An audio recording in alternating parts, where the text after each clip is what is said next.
ನೂತನ ಕಾಮಗಾರಿ ನಡೆಯುತ್ತಿರುವ ಮಂಜೇಶ್ವರದ ಷಟ್ಪಥ ರಸ್ತೆಯಲ್ಲಿ ದಿನದಿಂದ ದಿನಕ್ಕೆ ಅಪಘಾತಗಳು ಹೆಚ್ಚುತ್ತಿರುವುದು ಸ್ಥಳೀಯರಲ್ಲಿ ಹಾಗೂ ಯಾತ್ರಿಕರಲ್ಲಿ ಆತಂಕವನ್ನು ಹೆಚ್ಚಿಸಿದೆ.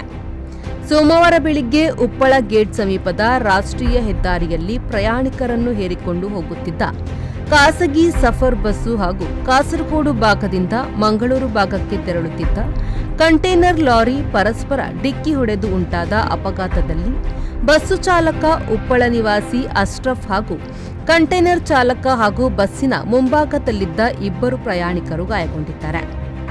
ಬಸ್ಸಿನೊಳಗೆ ಸಿಲುಕಿದ್ದ ಚಾಲಕನನ್ನು ಊರವರು ಹರಸಾಹಸ ಪಟ್ಟು ಹೊರತೆಗೆದಿದ್ದಾರೆ. ಅಪಘಾತದ ದೃಶ್ಯ ಸಮೀಪದ ಸಿಸಿಟಿವಿಯಲ್ಲಿ ಸೆರೆಯಾಗಿದೆ.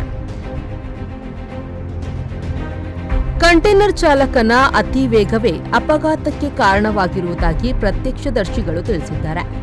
ಅಪಘಾತದಿಂದ ಕೆಲ ಸಮಯ ಈ ರಸ್ತೆಯಲ್ಲಿ ಸಂಚಾರ ಅಸ್ತವ್ಯಸ್ತಗೊಂಡಿದ್ದು, ಬಳಿಕ ಊರವರು ಹಾಗೂ ಮಂಜೇಶ್ವರ ಪೊಲೀಸರು ಆಗಮಿಸಿ ಸಂಚಾರವನ್ನು ಸುಗಮಗೊಳಿಸಿದ್ದಾರೆ. ರೆಹಮಾನ್ ಉದ್ಯಾವರ, ವಿ4 ನ್ಯೂಸ್, ಮಂಜೇಶ್ವರ.